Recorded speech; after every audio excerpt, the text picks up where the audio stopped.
Attention, à partir du 16 novembre, quelques attractions du parc Disneyland Paris ouvriront plus tard que d'habitude. Ça concerne les attractions suivantes. Blanche-Neige et les 7 nains qui ouvrira à midi. Autopia et le Pays des Contes de Fées Casey Junior qui ouvriront à 11h. Exactement, et dans le parc Walt Disney Studios, ça concerne Cars Road Trip qui n'ouvrira pas avant 11h.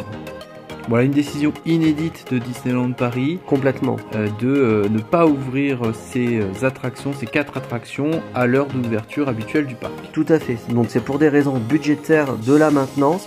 Précisons que cette source, elle provient de Défile. On l'a vu sur les réseaux sociaux, on sait qu'ils sont sérieux. Oui, parce que c'est du 16 novembre jusqu'au 5 janvier 2025. Tout à fait. Donc le changement d'heure en hiver continue, et c'est la magie en plus, ou en tout cas je ne sais pas, peut-être le cadeau de Noël de Disneyland Paris. Nous savons que Disneyland Paris veille à la sécurité, c'est très bien. C'est normal, oui. Ça a un coût, donc pour faire des économies, les décisions de la direction, c'est de fermer quelques attractions. Voilà, et puis en plus, c'est des attractions qui sont ciblées, vraiment familiales, destinées aux tout petits. En plus, pendant la période quand même la plus fréquentée, la plus magique, si j'ai envie de dire, la plus lumineuse. Et justement, c'est quelle idée lumineuse. Ah oui, oui, en pleine période de Noël, hein, notamment, c'est là où le parc connaît son gros pic de fréquentation. C'est ça.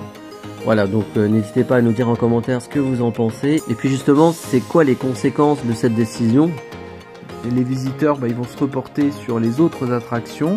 Donc un effet d'engorgement sur les autres attractions ouvertes pendant ces fameuses heures de magie aussi. C'est ça, c'est tout le monde en fait va se regrouper au même endroit.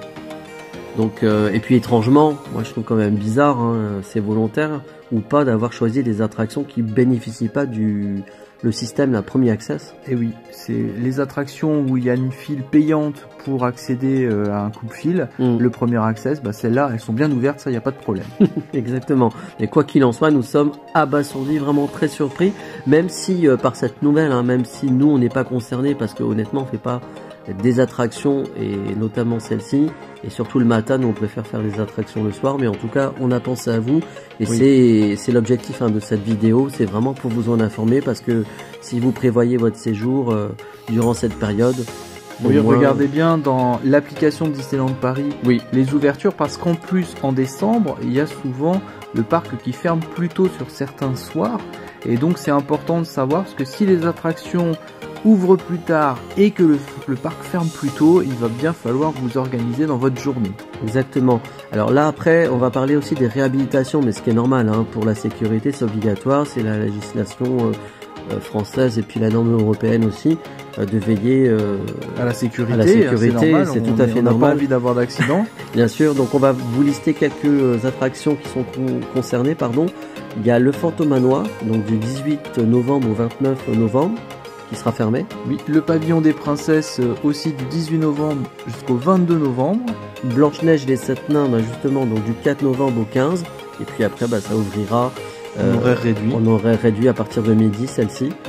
Et ensuite, on a le Stitch Live du 18 novembre au 22 novembre. Exactement. On a aussi la Reine des Neiges pendant Noël, c'est bien? Alors là, c'est complètement fermé. C'est déjà fermé, ça a fermé le 4 novembre. Gla. Et jusqu'au 14 février inclus. Vous voyez sur les images, les palissades ont été bougées carrément. Donc même l'animation célébration est fermée dans la même période, parce que tout le bâtiment n'est plus du tout accessible. Oui, et puis le spectacle Together Pixar Musical Adventure, c'est pareil, on relâche du 4 novembre au 13 décembre inclus. Et on a aussi la Fabrique des Rêves qui depuis un moment maintenant, quelques jours, qui est fermée et qui a été remplacé par un show. Le show de Minnie. Un show vite fait, voilà. Un short plutôt. Un truc un peu vraiment bizarre, et une sorte de quiz musical avec Minnie. C'est ça. Qui dure, c'est très court. Il y a plus on met plus de temps à rentrer dans la salle qu'à voir le show et à voir la présentation par l'animateur. Bon voilà, franchement. C'est très sommaire. Après, certes, on n'est pas la cible. Clairement, c'est pour les tout petits.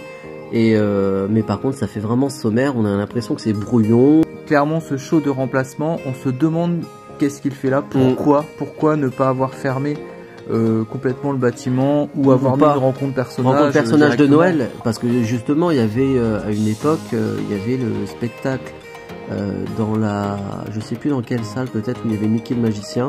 Il y avait le Big Bang, Big Bang de Noël. Voilà, qui était très bien. Après, bon, certes, c'est pareil, c'est coûteux de faire tout ça, mais ils auraient pu faire quelque chose de plus simple, comme tu disais, un mythe avec des personnages de Noël, justement. Ah bah là, on n'est pas dans le coûteux, là. C'est sûr que ça coûte pas beaucoup d'argent ce qu'ils ont fait. Non. Maintenant, il y a des moments, Disney, hein. Quand on veut faire des économies, ça se voit. Et là, nous, on comprend pas, parce que tous les prix augmentent, à l'intérieur du parc, les entrées. Il y a toujours du monde aussi. Et il y a plein de monde. Les gens viennent quand même. Bah, il y a plein de monde, donc de l'argent, il doit bien en avoir à un moment donné pour faire des choses qui sont au niveau. Là, clairement, bon, on va oublier ce show de Minnie, parce qu'il n'est pas au niveau, on va vite l'oublier. Le show d'Alice et la Reine de Cœur est aussi en relâche jusqu'au printemps prochain. Pour l'instant, on ne sait pas s'il y aura une réouverture ou pas. Et à quelle date ? Il y a des palissades, vous les voyez à l'image.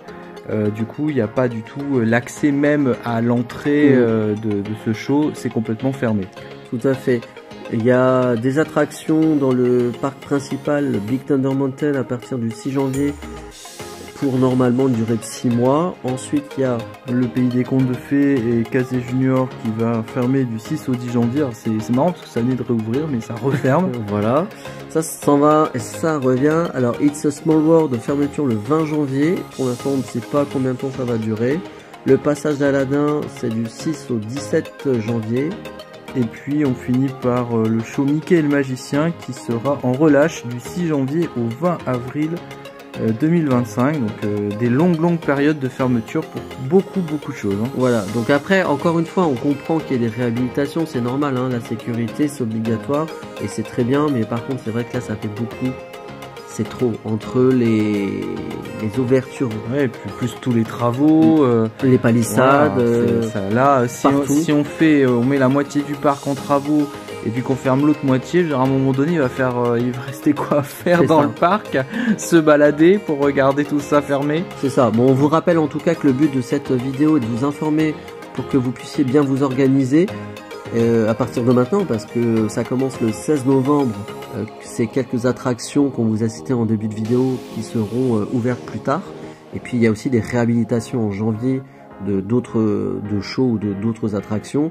Donc n'hésitez pas à nous dire en commentaire ce que vous en pensez. Et à vous abonner si ce n'est pas déjà fait. On vous remercie.